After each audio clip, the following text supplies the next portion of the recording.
Hello everyone, my name is Teixeira, and today we will be reviewing a study published last year on the effect of greeting and departure interactions on separation-related behaviors in newly adopted dogs. So a great question to start us off today is, what is canine separation anxiety?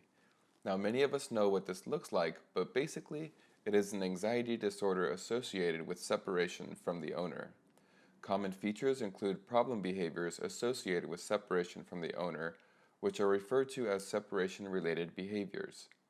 Some of the most common separation-related behaviors include vocalizations, destruction, elimination and urination, and hyperattachment behaviors, just to name a few. So why is it important? It is one of the most common canine behavior problems and often reported as second only to aggression. Current prevalence rates are around 17%, so worldwide we're talking about literally millions of dogs. Also, these separation-related behaviors can cause stress to the human owner, damaging the human-animal bond, and can lead to relinquishment or even euthanasia. Further, there is evidence suggesting the stress of living with a fear or anxiety disorder can be detrimental to lifespan in dogs. So we know what it is and we know why it's important. So how does it develop? The etiology is still not well understood. Prior directions include sex, breed, family structure, and owner lifestyle. However, no consistent agreement has been found. Now, looking at typical treatments, a common treatment for reducing separation-related behaviors include a behavior modification plan which focuses on changing the human's behavior. Here's a quick sample from King 2000. Professionals often recommend ignoring the dog, remaining calm, and only interacting with the dog once it's relaxed. Now, we are categorizing these behaviors as essentially being low arousal behaviors. Again, we see another behavior plan, this time from Simpson 2007, recommending essentially low arousal behaviors during departures and arrivals. And here we see a graph from Takuchi 2000 showing owner-reported evaluations of various behavioral treatments of canine separation anxiety. The graph shows about 25% of owners rated downplay of departures as very effective, and about 75% of owners rated it as slightly effective. So the main idea for the present study is if these low arousal departures and arrivals in fact reduce separation-related behaviors, maybe the opposite is also true, where high arousal departures and arrivals increase separation-related behaviors, potentially playing a role in the causal development of them. So this study seeks to understand specifically if high arousal departures and arrivals can influence the development of separation-related behaviors associated with canine separation anxiety. Our 12 dogs for the study came from a local animal shelter, and each dog went through 10 trials, going through one trial per day, across a few weeks in a repeated measures design.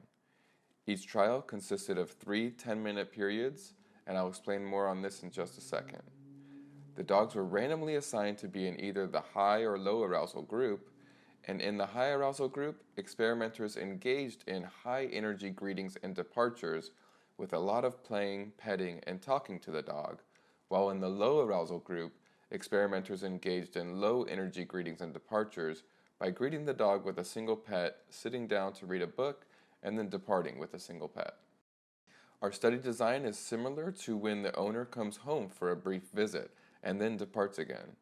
The experimenters in room were completely novel to the dogs at the start of the study, and then the dogs only went into the room or saw the experimenter during the 10 trials. The dogs were first put into the room alone for a 10-minute isolation period in what we call the pre-interaction period. An experimenter then came into the room and either engaged in high or low arousal behaviors for 10 minutes during the interaction period. Then the experimenter left the room and the dog was again isolated for another 10 minutes in the post-interaction period. We used a factorial experimental design where arousal level was between subjects and effect of time was within subjects.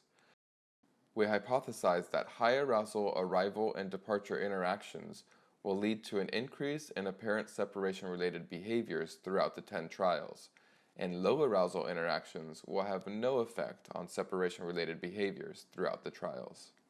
We recorded vocalizations, pacing, and proximity to door behaviors. Proximity to door was recorded when the dog was in 1 meter of the door. And now moving on to our results, none of our measures confirmed our hypothesis. So in conclusion, through visual analysis of the graphs as well as statistical analysis, it is clear there is no significance in the differences between the high and low arousal groups. Our high arousal group of dogs did not show any increases in apparent separation-related behaviors across the 10 trials. So within experiment 2, we administered a retrospective survey through Qualtrics and solicited on Facebook.com. We received over 2,300 responses with a fairly even distribution of affected and non-affected dogs. Within the survey, we asked about arousal levels during departures and arrivals from the home.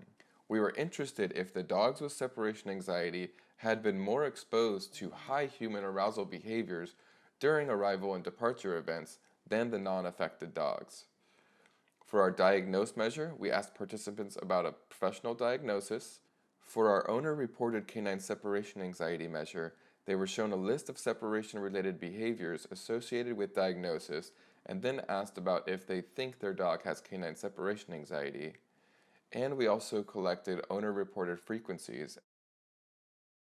So for experiment 2, we investigated whether owner arousal levels during departures and arrivals are associated with diagnosed canine separation anxiety, owner-reported canine separation anxiety, and owner-reported frequency of separation-related behaviors. Here's a quick look at all 3 of our measures of canine separation anxiety, with departures on the left and arrivals on the right. Once again, none of our measures confirmed our hypothesis. Interestingly, the diagnosed and owner-reported measures showed significance in the opposite direction of our hypothesis, with small effect sizes. So in conclusion, from our data, human arousal level during departures from and arrivals to the home are not associated with separation-related behaviors or canine separation anxiety development. So do high arousal greetings and departures influence separation-related behaviors in a group of shelter dogs? The answer we found is no. And do owners with dogs with canine separation anxiety report higher arousal greetings and departures than owners with dogs without canine separation anxiety? The answer again is no. Some future directions include investigating other possible etiological factors associated with canine separation anxiety. Thank you for your time.